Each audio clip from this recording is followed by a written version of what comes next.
Over the last few months, we've been getting drip-fed information about Stardew Valley's 1.7 update. And just recently, we got the biggest news so far. There's going to be 2 new romanceable marriage candidates. The last time this happened was in the 1.1 update all the way back in October of 2016. And so I'd like to take some time to speculate on who it could possibly be. And also, if you want to know everything else about what we know about the 1.7 update, I'll link a lot of the interviews that have given us this information. But marriage candidates specifically are one of the most popular requested features, so there's no shortage of fan speculation and recommendations. And I'd like to propose 4 possible theories on who I think the 2 characters will be.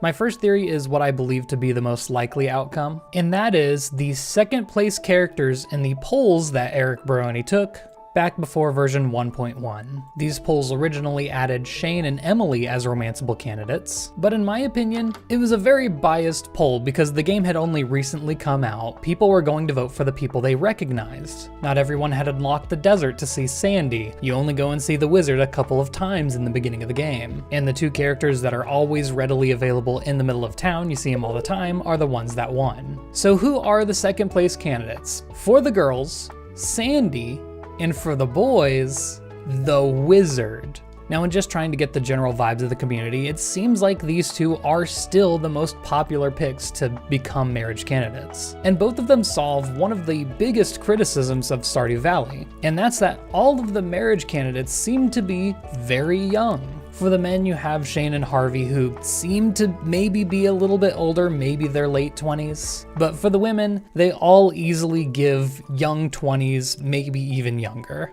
And you know, gosh, it's the 10-year anniversary of Stardew Valley coming up.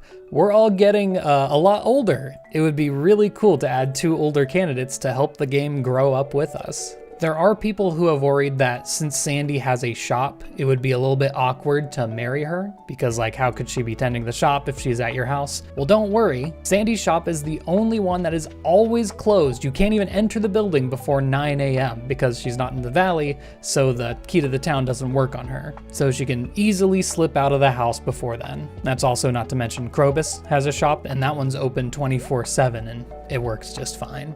And the wizard, gosh, we all want it, right? What a great opportunity to flesh out how exactly magic works in this world by directly being told by your husband who is a wizard. I think it'd be really cool for the lore of the game.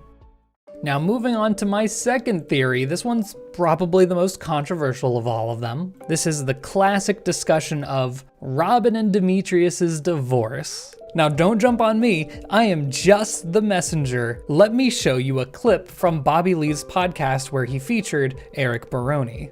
I mean, honestly, I've said I would like you to be able to like marry Robin or Demetrius and break up their marriage and cause chaos in the town. Right. But have all the consequences of that. Right. Like not make it like, oh, it's fun and happy. Like everyone's mad at you. Yeah. Everyone hates you. Now, this may seem just completely out of left field, but let me kind of give some of the context as to why this is a discussion in the first place. I don't know if it was intentional, but in every single cutscene that includes Robin and Demetrius, they are arguing. There's not a single one that's like a nice, heartwarming interaction between the 2, not even a neutral one. They are always arguing. And the same holds true for Demetrius's interactions with his kids. There's the cutscene where he's an overbearing parent to Maru, and Sebastian just doesn't like him because he's a stepdad. Now, this doesn't hold true outside of cutscenes. Demetrius and Robin dance together at the saloon every Friday night, I think. They clearly like each other, and I want to make it clear that I think this would be the wildest thing ever introduced in Stardew Valley. You are meddling in people's lives like you would never have before. But I gotta say, once again, it solves the issue of only having young marriage candidates. And I do think these 2 characters would be interesting to get to know. There's a lot of people that adore Demetrius, myself included, because he's coded as on the spectrum. And Robin is a clearly older adult woman. We gotta take what we can get.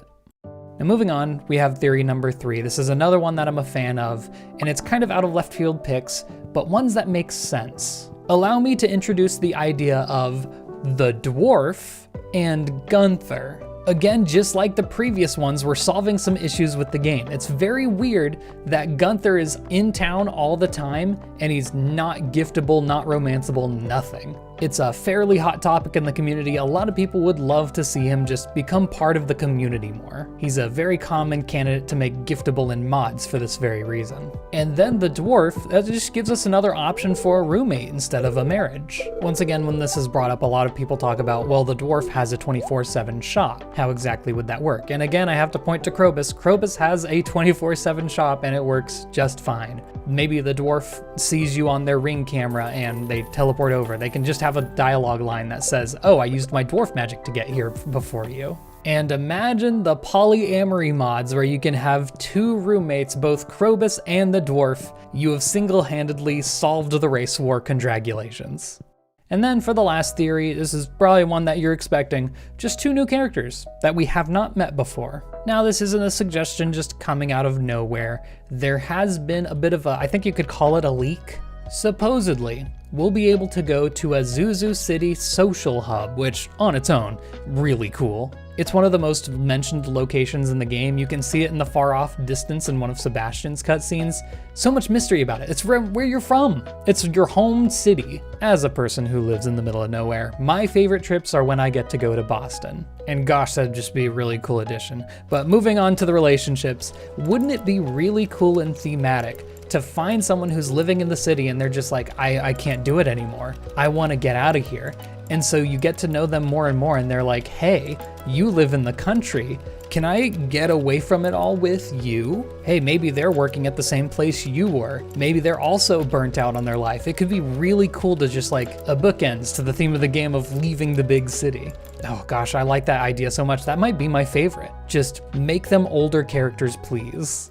That's all I have to say about the marriage candidates, although also somewhat on topic is he's also said that the babies, their children, are going to get some TLC in this update. It's another very popular suggestion, and so I'm also looking forward to that. One last thing, if you just cannot wait to find out who the 2 marriage candidates are, it will be revealed on Stardew Valley's anniversary on February 26th, just a few weeks after this video goes live. Thank you all for watching. Let me know who you think should be the new marriage candidates, if it's someone I mentioned or didn't mention at all. I'll see you in the next one, and good night.